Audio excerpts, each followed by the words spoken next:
পুনৰ অন্য এটা দিন, অন্য এটা ধুনীয়া ৰাতিপুৱাৰ ঘৰৰ চাৰিওফালৰ শান্ত নিজম পৰিৱেশ উপভোগ কৰিবলৈ লিকাৰ চাহকাপ লৈ বাৰান্দাত বহিলোহি। মোৰ সুখতো চাহ, দুখতো চাহ।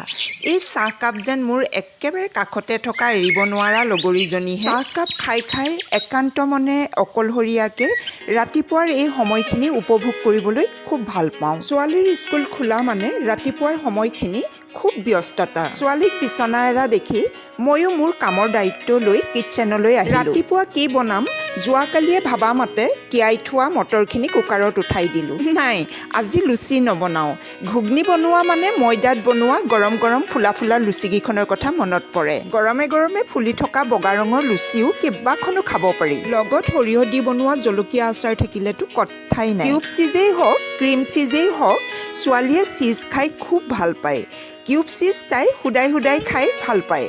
যোৱাকালি ফ্ৰিজত ক্ৰীম চিজৰ টেমাটো দেখি আজি ৰাতিপুৱা ব্ৰেডত চিজ লগাই খাই যাম বুলি কোৱাত সেয়াই ব্ৰেডৰ মাজত ভৰ্তি ভৰ্তিকৈ চিজ ভৰাই পেন গৰম কৰি ব্ৰেডবোৰ টোষ্ট কৰি দিলোঁ।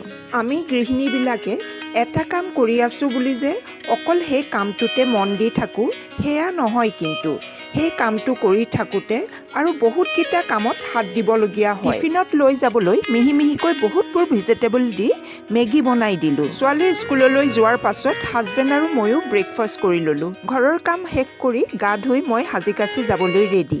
11টা বজাত মোৰ পাছৰ দুইজনী ভণ্টিৰ লগত গাড়ীত উঠি ল'লোঁ।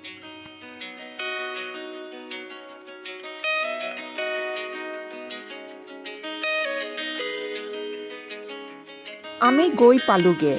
আজি আমি তিনিওজনী আহিছোঁ মোৰ খুব ভাল ফ্ৰেণ্ড নিপাৰ ঘৰলৈ। এই ঠাইখিনিত কোৰ্টখন ওচৰতে থকাৰ কাৰণে ক'লা কোট পেণ্ট পিন্ধা এডভকেটৰো ব্যস্ততা বেছি। এই ব্যস্ত ঠাইখিনিৰ ৰাস্তাৰ একেবাৰে কিনাৰতে নিপাৰ ঘৰটো। এই 3 ষ্টৰী বিল্ডিংটোৱে হৈছে নিপাৰ ঘৰ।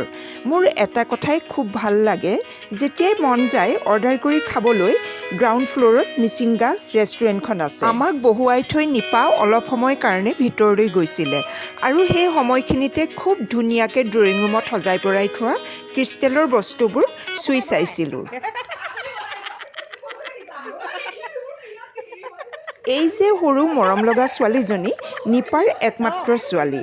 এইবাৰ হায়াৰ ছেকেণ্ডেৰী এক্সাম দিছিলে। তাই সৰু হৈ থাকোঁতেই দেউতাক ঢুকাইছে।